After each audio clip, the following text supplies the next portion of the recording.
December 18, 1944. Three American destroyers vanished beneath the Philippine Sea in a matter of hours. Nearly 800 sailors lost their lives, not to enemy guns, but to the ocean itself. What separates the crews that survived monster waves from the ones who don't is exactly what this video is about. If you want more content like this, hit subscribe right now and let's get into it. Here is something most people never consider. A destroyer cannot pull over and wait for a storm to pass. Its entire mission depends on being somewhere specific, at a specific time, in whatever conditions the ocean throws at it. These ships displace between 8,000 and 10,000 tons, depending on the class. That sounds formidable until you put it next to an aircraft carrier pushing over 100,000 tons. A destroyer in a 60-foot wave is effectively a pickup truck on a highway surrounded by semi-trucks, throwing wake in every direction.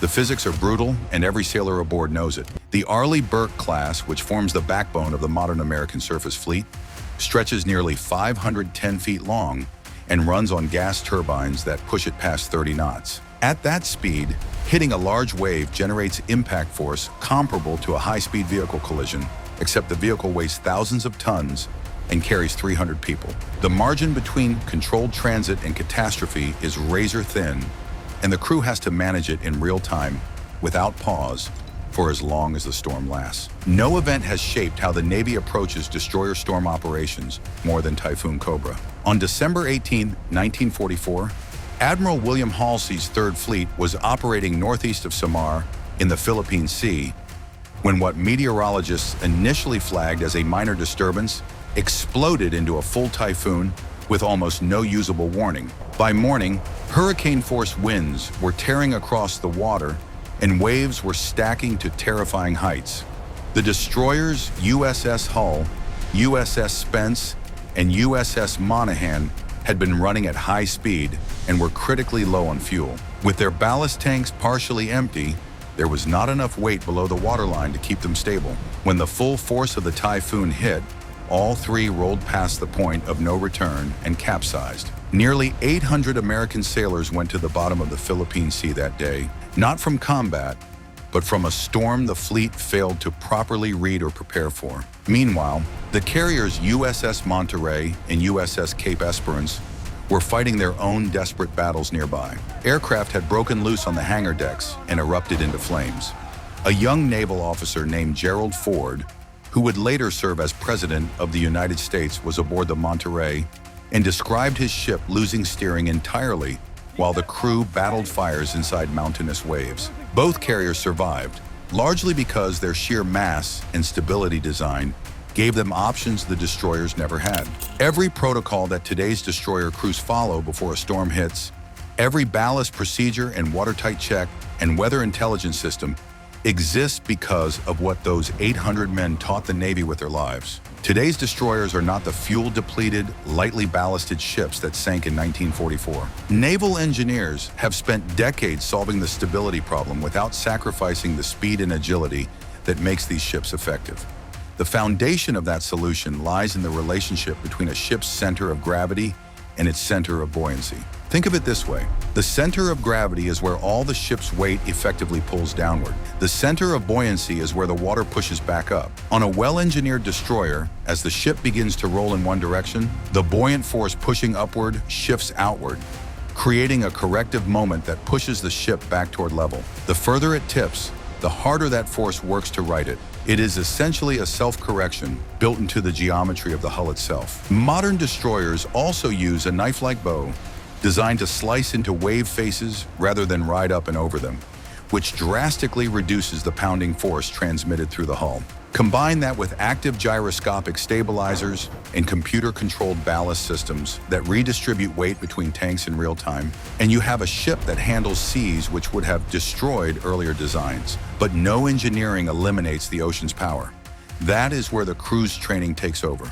When weather forecasts signal severe conditions ahead, a destroyer crew shifts into a preparation sequence developed through decades of operational experience. Every loose item gets secured. Every potential projectile in 60-knot winds gets stowed or lashed. A single unsecured tool cart sliding across a deck during violent rolling can kill someone before anyone has time to react. The Navy uses a 3-level watertight readiness system called material conditions: X-ray, yoke, and zebra. X-ray is the most relaxed setting, used in port where access points stay open for normal movement. Yoke provides intermediate protection for standard at-sea operations.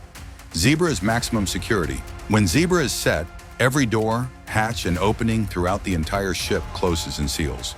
The vessel becomes fully compartmentalized, so if flooding begins anywhere, it physically cannot spread to the rest of the ship. Heavy weather automatically triggers zebra because one hull breach with doors left open could flood multiple compartments simultaneously. Every sailor has specific fittings they are personally responsible for sealing when zebra is called.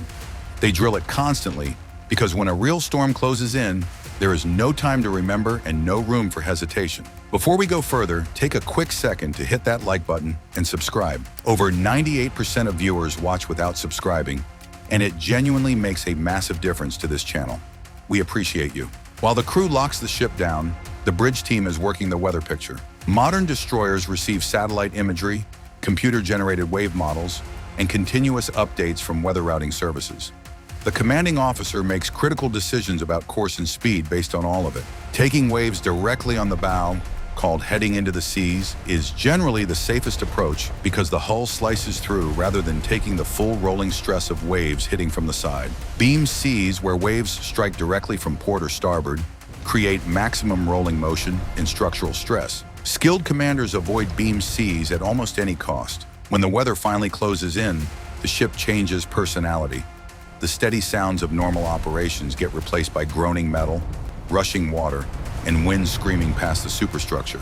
The deck tilts and rolls in ways that make walking a straight line physically impossible. Sailors learn to move the way the ship moves, timing their steps to stable moments and gripping fixed structures during rolls. Below deck, most crew members work entire shifts in compartments deep in the hull. I'm feeling every wave impact amplify through the steel around them without ever seeing the ocean causing it. Some sailors find not seeing it worse. Others prefer it that way. The job continues either way. On the bridge, experienced operators practice what is called wave reading. The quartermaster tracks wave height and frequency on radar, calling out readings at regular intervals. The helmsman fights to hold the assigned course, while waves push continuously to throw the ship sideways. The officer of the deck coordinates everything, adjusting speed and heading in real time to reduce impact force on the hull. The technique involves accelerating through smaller wave sets and pulling back power just before a large crest arrives to reduce the collision force. It requires the kind of sustained concentration that cannot be faked or shortcut. Deep in the engine room, gas turbine operators maintain full power output while the ship flexes and shudders constantly around them. Equipment can come loose, pipes can develop leaks. Systems that perform perfectly in calm water begin showing stress in their connections and joints after hours of violent wave impacts. Engineering crews stand continuous watch, ready to isolate problems and make repairs while holding on with one hand and working with the other. In 2003, the USS Carl Vinson was traveling at 32 knots in the Pacific when a rogue wave estimated at 75 feet struck the ship's bow.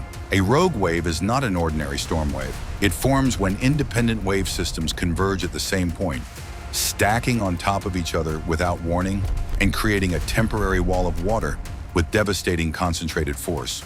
The Carl Vinson's crew responded immediately, containing flooding and preventing a catastrophic situation through trained, rapid damage control. In 2008, the USS Theodore Roosevelt took a massive wave over the bow that buckled deck plates and flooded 2 compartments. The ship was locked into a mission timeline and could not stop. Damage control teams made emergency repairs while the carrier kept driving through 40-foot seas. That is not an exceptional event in the life of a warship. That is the job. During the 1991 Gulf War, carriers maintained over 30 knots through 25-foot seas while running round-the-clock combat operations. Crews launched and recovered aircraft in conditions that would normally shut down all flight operations, timing every catapult shot and every arrested landing to the precise motion of the ship through the waves. Miss the timing by half a second, and the consequences are catastrophic. They did not miss. Medical research shows that crew performance degrades significantly after just 12 hours of high-speed heavy weather operations. Sailors routinely push through 12 to 16-hour shifts during storm transits. Sleep becomes nearly impossible when the ship takes repeated wave impacts every few seconds. The continuous physical effort of simply staying upright and mobile burns energy that rest periods cannot fully replace. Injuries happen despite every safeguard. Fractures, sprains, and concussions are the most common heavy weather casualties, caused by unexpected pitching at the exact wrong moment on a ladder or passageway. Medical teams treat patients while the ship rolls beneath them, using special patient restraints and stabilization equipment to perform procedures in conditions one former ship surgeon compared to operating from the back of a speeding truck driving through a construction zone. The mental pressure compounds everything else. On a destroyer, every crew member carries the knowledge that a mistake in their specific role could trigger a cascade of consequences. The officer of the deck knows a wrong heading decision puts the ship in beam seas. The engineering chief knows that a misdeveloping problem could mean loss of propulsion in open water during a storm. That level of sustained responsibility, held for hours at a time while sleep-deprived and physically exhausted, is something very few people outside of naval service will ever fully understand. Beyond the bridge and the engine room, there is an entire layer of sailors keeping the ship alive in ways that rarely draw attention. Mess specialists serve hot food when the galley is genuinely dangerous, with stoves that can scald and pots that slide at unpredictable moments. A hot meal during a brutal storm transit is not a small comfort. Commanding officers know it directly affects crew decision-making and physical resilience during the hours that follow. Communications teams maintain contact with fleet command and escort ships, while their equipment is battered by spray and vibration. Satellite links become the primary lifeline when conventional high-frequency radio fails in storm conditions. Storekeepers manage supply inventories while being thrown across their workspace. Postal clerks sort mail through the same chaos. None of these roles make the highlight reel, but every successful storm transit depends on all of them being done correctly, simultaneously, without complaint. Technology continues to close the gap between what the ocean can do and what a crew can survive. Researchers at MIT have developed a rogue wave prediction system capable of giving warships 2 to 3 minutes of advance warning before an unexpected wave arrives. On a destroyer moving at 30 knots, 2 minutes is enough time to adjust course and significantly reduce impact force. Future destroyer designs are projected to incorporate stabilization systems that reduce ship motion by up to 50% in heavy weather, which translates directly to safer working conditions and better sustained operational capability through extended storm transits. Training simulators now reproduce the exact conditions of historical storms, including Typhoon Cobra level events, so current sailors can build the instincts and decision-making patterns they will need before they ever face those conditions in open ocean. The philosophy driving all of it has not changed since 1944. Trained to operate at full capability in conditions where most ships would be fighting just to stay afloat. What it all comes down to, the 3 destroyers that capsized in Typhoon Cobra were not crewed by cowards or unprepared sailors. They were American warships with American crews doing everything they knew how to do against a storm that exceeded the knowledge and tools of their time. Every design improvement, every protocol, every training advance in today's destroyer fleet exists because of what those sailors paid for with their lives. Modern destroyer crews carry that history with them. They know what the ocean is capable of. They know what happens when preparation falls short, so they train harder, prepare more deliberately, and push into conditions that would send most vessels running for shelter. When monster waves appear on the horizon, they seal the ship, brace the crew, and drive directly into it, because the mission does not wait for calm water, and neither do they. If this video gave you a new appreciation for the sailors keeping watch at sea, hit that like button and subscribe for more content on the extraordinary people who serve in our naval forces. There is always more to discover.